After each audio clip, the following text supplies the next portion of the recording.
Car Academia présente Extraction numéro 37. Nous avons introduit la semaine dernière notre série d'enseignements sur le péché. Nous avons défini l'expression et énuméré quelques péchés que le Seigneur a en horreur. Au cours de cet enseignement, nous allons définir cette expression pour vous donner de la cerner dans toutes ses dimensions. Le péché. Romains 3:23 nous rappelle que tout son péché, la repentance, est quelque chose de très facile pour certains, mais très difficile pour d'autres.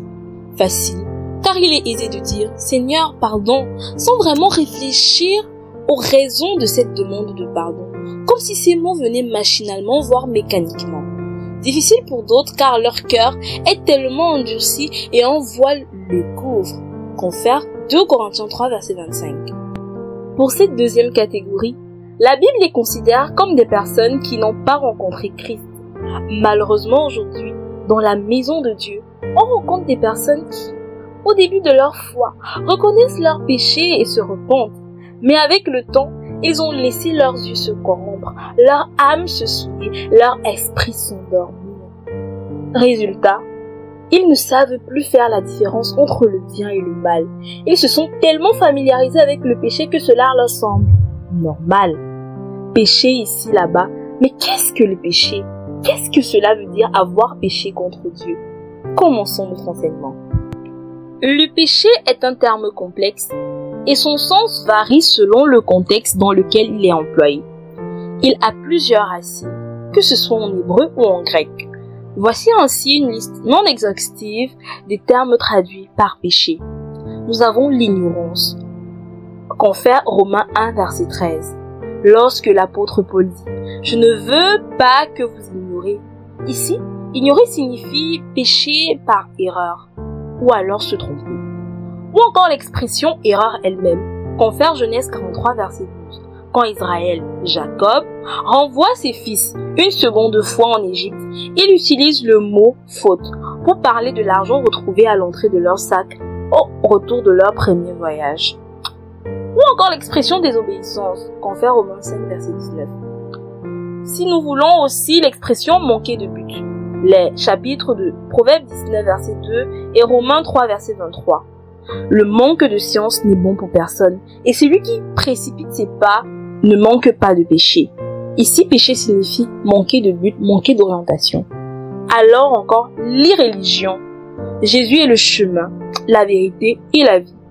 Il n'y a pas de favoritisme pour lui. Ne pas l'accepter est un péché. Colossiens 3, verset 25. La transgression. Esther 3, verset 3, Matthieu 15, verset 2 à 3. Transgresser peut aussi signifier dépasser, négliger, violer, s'écarter de la voie, abandonner la confiance. Iniquité ou manque d'intégrité. Lévitique 19, verset 15. Tu ne commettras point d'iniquité dans tes jugements. Ici, iniquité peut aussi se traduire par injustice, ce qui n'est pas droit. Le mal. La rébellion, confère Ésaïe 1, verset 2. La trahison, Nombre 5, verset 12. Parle aux enfants d'Israël et tu leur diras, si une femme se détourne de son mari, il lui devient infidèle. La méchanceté, Matthieu 22, verset 18. Ici, les désirs mauvais remplacent la méchanceté dans cette phrase. Jésus connaissait leurs désirs avant même d'y répondre. Nous avons également des expressions comme la perversion, l'abomination et bien d'autres termes qui désignent le péché. Nous avons souvent tendance à minimiser le péché en l'appelant faute. Quand nous voulons diminuer la gravité de notre péché ou le rendre insignifiant aux yeux des autres, nous disons « j'ai commis une faute » ou « j'ai commis une erreur ». Ce langage atténue pour nous la gravité de l'acte posé. Ces termes servent souvent à nous justifier ou à éviter la blâme de notre interlocuteur. Mais aux yeux de Dieu, cela ne change rien. Le péché est une souillure, retenons-le. Dieu ne fait pas de différence entre les tâches laissées par des boissons, des huiles ou des aliments. Pour lui, toute tâche est une tâche. C'est nous qui faisons la distinction entre elles, car nous savons le travail que chacune d'elles nécessite pour être nettoyée. Si David a vu sa maison être dévastée à cause de l'adultère commis avec Bathsheba, qui l'a conduit au meurtre d'Uri, Saül, lui, a vu sa vie devenir un cauchemar à cause de sa désobéissance. C'est alors au prophète Samuel de lui annoncer cette vérité, car la rébellion La désobéissance est aussi grave que le péché de la sorcellerie et la résistance aussi grave que l'iniquité et l'idolâtrie.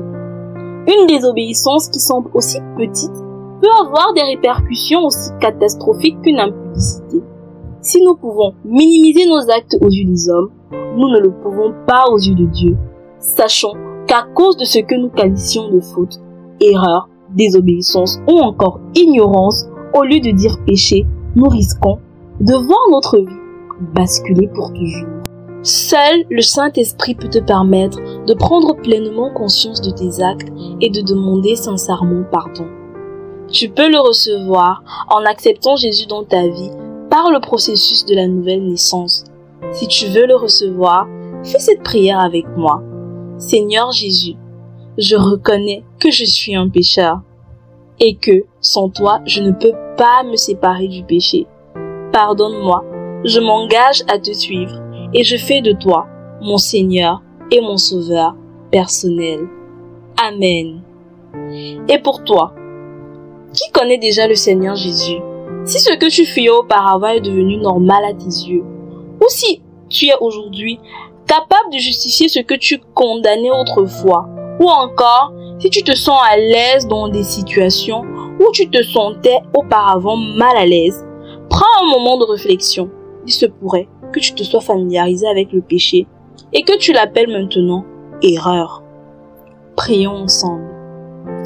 Ô Seigneur et Sauveur, pardonne-moi, car pendant tout ce temps, j'ai considéré le péché comme des erreurs. Je vais te laisser le soin de parler avec ton Père afin qu'il te révèle l'état de ton cœur face au péché, afin que tu puisses connaître une repentance véritable. Que le Seigneur te bénisse pendant que tu lui parles et pendant que tu mets en pratique sa parole. Soyez bénis en Jésus-Christ.